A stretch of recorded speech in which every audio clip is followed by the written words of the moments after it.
할렐루야 오전 전도사입니다. 성경에는 인생에 대한 여러 가지 표현이 나타나 있습니다. 시편에서는 인생은 꿈과 같고 잠깐 자는 잠으로 한 뼘 길이만큼 손바닥만한 인생으로 표현했고, 욥기 7장 6절에는 배틀의 북보다 더 빠른 인생, 그림자 같은 인생, 꽃과 같은 인생, 풀과 같은 인생, 지렁이 같은 인생, 안개와 같은 인생 등이 있습니다.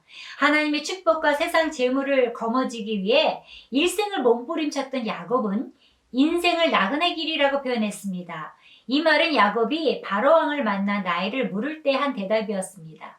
이때 나이가 130세라고 했으니까 인생의 말년이 되어 야곱이 살아온 지난 날을 회상하며 나그네라는 말을 2번이나 했습니다. 오늘은 나그네 삶의 기원으로 성경을 배워요 오전도사와 함께 하시겠습니다.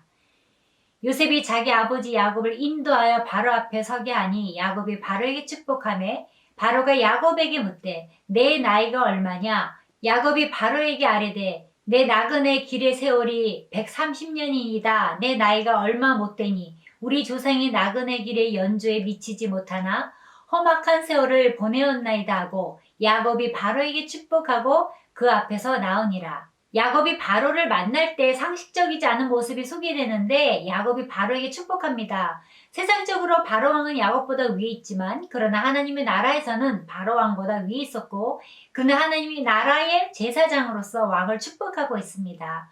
세상에 군주랄지라도 하나님이 없다면 그는 아무것도 없는 자요 하나님의 복을 받아야 하는 자입니다. 그러기에 야곱은 세상 모든 것을 소유한 애굽의 왕이라지만 하나님이 없는 그에게 만나자마자 처음으로 한 일은 하나님의 복을 기원하는 것이었습니다. 축복을 받은 바로는 야곱에게 내 나이가 얼마냐며 물을 때에 야곱은 내 나그네 길의 세월이 130년이다. 내 나이가 얼마 못되니 우리 조상은 나그네 길의 연주에 미치지 못하나 험악한 세월을 보내었나이다 라고 바로에게 답합니다.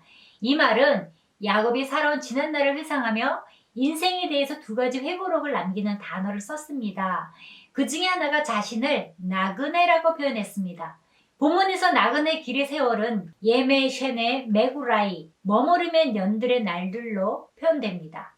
야곱은 세상의 모든 풍상을 경험한 후 말년에 와서 인생이란 이 땅에서 잠깐 머무는 곳이라는 순례자로서의 삶에 대한 인식을 가질 수 있었습니다. 나그네의 특징은 첫째, 잠시 머무는 곳이라는 뜻입니다. 만일 땅에 있는 우리 장막집이 무너지며 하나님께서 지으신 집, 곧 손으로 지은 것이 아니요 하늘에 있는 영원한 집이 우리에게 있는 줄 아나니. 신명기 26장 5절에 뭐라고 했습니까? 내 조상은 방랑하는 아람 사람이라. 이 말은 떠돌이 집시라는 말입니다. 하나님의 백성은 비록 세상에 살고 있지만 이곳이 영원한 곳이 아니라 잠시 머무는 나그네로 살라는 것입니다. 성경은 처음부터 인간을 나그네로 만들었습니다. 우리는 아브라함을 믿음의 조상이라고 하는데 하나님이 선택하자마자 제일 먼저 주신 사명은 고향 집을 떠나라, 즉 나그네가 되라 이것이었습니다. 왜 하나님은 아브라함과 사라가 이같이 유리하며 쉼이 없는 인생 여정을 보내게 하셨을까요? 그것은 이 땅에는 영원한 생명의 안식처, 곧 본향이 없다는 것과 모든 인생은 참 본향인 주의 품에 가야만 쉼과 위로가 있다는 것을 보여줍니다. 그 후로 지금까지 이 민족은 계속해서 나그네 삶을 살고 있습니다. 둘째, 짐이 가벼운 사람입니다. 우리가 세상에 아무것도 가지고 온 것이 없음에 또한 아무것도 가지고 가지 못하리니. 이 말은 이 세상에 너무 많은 애착을 두지 말라는 것입니다. 빈손으로 왔다가 빈손으로 돌아가는 것입니다. 우리가 여행을 떠나면 내가 현재 사는 것보다 볼 곳이 많고 좋은 곳이 많은 감탄스러운 곳도 만나게 됩니다. 그러나 거기서 살지 않습니다. 잠시 보고 집으로 돌아옵니다. 이것이 여행입니다. 우리 인간은 100년도 못 살면서 1000년이나 살 것 같은 준비들을 하고 있는 것입니다. 우리는 이 세상의 모든 것을 소유하되 그 어떤 것에도 미련을 두어서는 안 됩니다.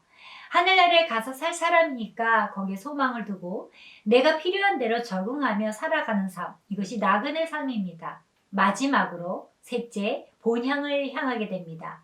우리가 세상에서 어디에서 살든지 무엇을 하든지 상관없이 우리는 본향으로 다시 돌아가도록 되어 있는 하나님의 백성이라는 것입니다. 매년 10월 11월에 연어를 수정시킵니다. 부화된 연어 새끼들은 3개월 자란 뒤에 2월 말 3월 초에 바다에 방류합니다. 그들은 몸집이 커져서 큰 것은 70cm나 성장해서 북태평양 일대를 약 5년 동안 살다가 어부에게 잡히거나 아니면 다른 물고기에게 잡혀 먹지 않으면 9월과 12월 사이에 남대천에 다시 돌아옵니다. 그들은 지도도 보지 않고 나침반도 없는데도 불구하고 그 넓은 태평양에서 어떻게 강원도 양양을 찾아올까요? 하나님이 그렇게 지으셨기 때문에 그런 것입니다. 우리 인간은 마지막에는 다 본향을 찾아갈 수 있도록 되어 있습니다. 이 세상에서는 외국인처럼 나그네의 삶을 살라는 것입니다. 그 다음에 또 하나의 신앙 고백이 있습니다. 험악한 세월을 보내었나이다. 세상 기준으로 보면 야곱은 성공한 사람입니다. 그런데 험악한 세월을 보냈다고 했습니다. 재산도 많고 부인을 넷이나 데리고 있고 12명 아들의 자손 번영했고 130세까지 살았는데 험악한 세월을 보내었나이다. 무엇을 말해줍니까? 그토록 머리를 굴려서 속여서 빼앗은 것들이 지금 나에게 주는 것은 후회밖에 없다는 험악한 세월을 보냈습니다. 야곱은 형 에서에게서 장자권을 속여 빼앗은 그날로부터 온갖 쓰디쓴 고난의 길을 살았습니다. 에서에게 그렇게 나쁜 짓을 안 했으면 하란으로 안 쫓겨가는 것인데 삼촌 라반 집에서 머슴살이를 하고 사랑하는 아내를 얻기 위하여 7년 머슴살이를 해야 했고 아버지를 속였던 것처럼 삼촌의 소가 7년을 더 해야만 했습니다. 외삼촌 라반이 품삯을 제대로 주지 않아서 몇 해를 헛일하기도 했습니다. 아들을 낳다가 사랑하는 부인 라헬이 먼저 죽었고 딸 디나 때문에 수치를 당하고 또 아들들이 세겜 사람들을 무자비하게 죽인 후 그들에게 보복을 받아서 멸절할 뻔도 했습니다. 22년 동안 아들 요셉을 잃어버렸고 노년에는 흉년을 만나서 이방나라의 아들 따라서 이민 와서 살고 있습니다. 그의 생애는 두려움과 불안과 고민 속에서 살았습니다. 이것이 죄악된 세상에 사는 인생길은 두려움과 불안과 고민 속에 사는 나그네와 같은 삶인 것입니다. 인생이 우리 뜻대로 된다면 그것처럼 편안한 인생은 없을 것입니다. 인생이 힘든 것은 내 뜻이 아닌 하나님의 뜻대로만 되기 때문입니다. 그것이 험악한 인생입니다.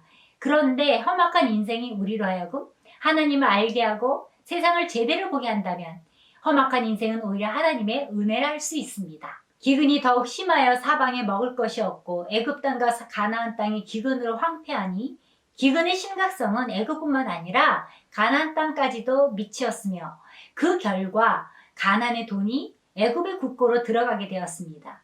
요셉은 곡식을 팔아 애굽 땅과 가나안 땅에 있는 돈을 전부 거두고 그 돈을 바로의 궁으로 가져왔고 애굽 땅과 가나안 땅의 돈이 다 떨어졌을 때 요셉은 그 모든 가축과 바꾸어서 그의 동안에 먹을 것을 그들에게 주었습니다. 그러므로 요셉이 애굽의 모든 토지를 다 사서 바로에게 바치니 애굽의 모든 사람들이 기근에 시달려 각기 토지를 팔았습니다. 땅이 바로의 소유가 되니라. 요셉이 애굽 땅 이 끝에서 저 끝까지 백성을 성읍들에 옮겼으나 제사장들의 토지는 사지 아니하였으니 제사장들은 바로에게서 녹을 받음이라.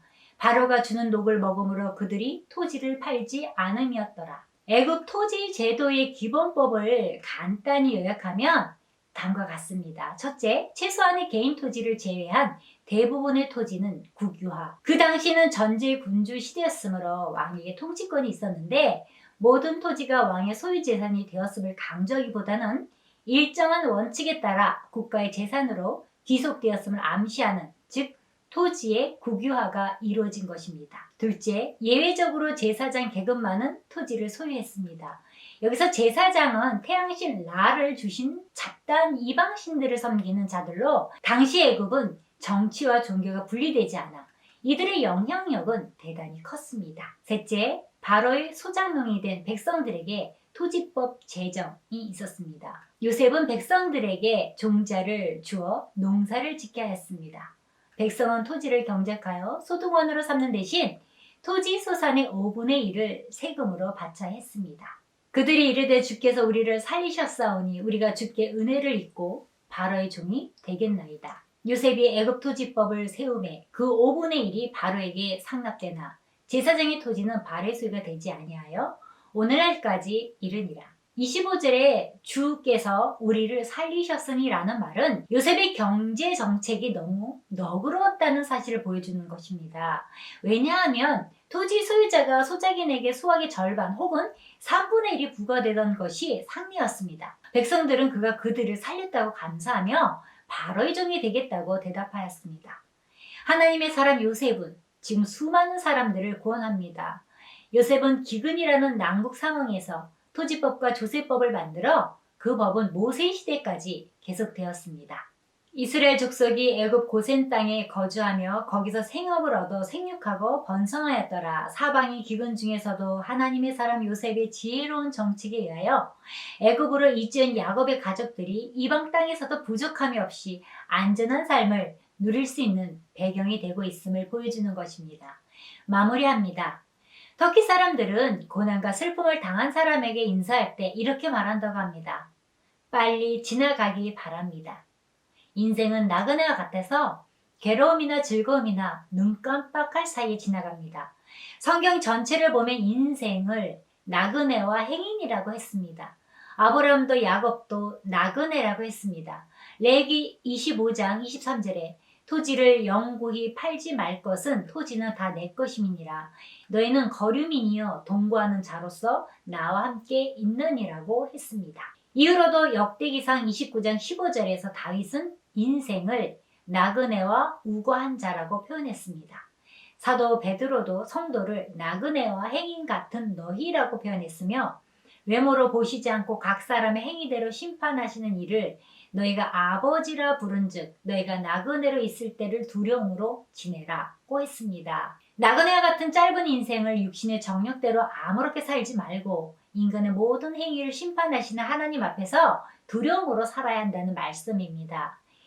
육신은 풀과 같아서 조만간 시들어 죽고 마는 것이니 그 육신의 정욕대로 살지 말고 영생하는 영혼의 뜻을 따라 살라는 말씀입니다. 1964년 발표한 곡인 최희준이 부른 노래는 지금 들어도 기막힌 가사입니다.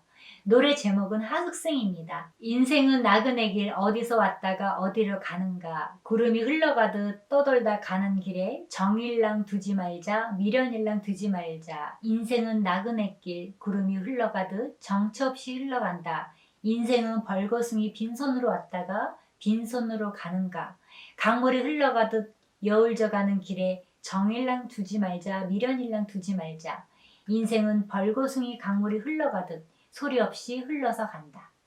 인생은 나그네 길 어디서 왔다가 어디로 가는가 인생은 하나님께로부터 와서 하나님께로 돌아가는 것입니다. 하나님께서 주신 사명과 다르게 산다면 무슨 소용이 있겠습니까?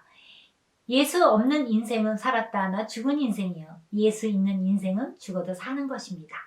히브리서 11장 13절부터 16절 말씀으로 마칩니다. 이 사람들은 다 믿음을 따라 죽었으며 약속을 받지 못하였을 때 그것들을 멀리서 보고 환영하며 또 땅에서는 외국인과 나그네임을 증언하였으니 그들이 이같이 말하는 것은 자기들이 본향 찾는 자임을 나타냄이라. 그들이 나온 바 본향을 생각하였더라면 돌아갈 기회가 있었으려니와 그들이 이제는 더 나은 본향을 사모하니 곧 하늘에 있는 것이라. 이러므로 하나님이 그들의 하나님이라 일컬음을 받으심을 부끄러워하지 아니하시고 그들을 위하여 한 성을 예비하셨느니라.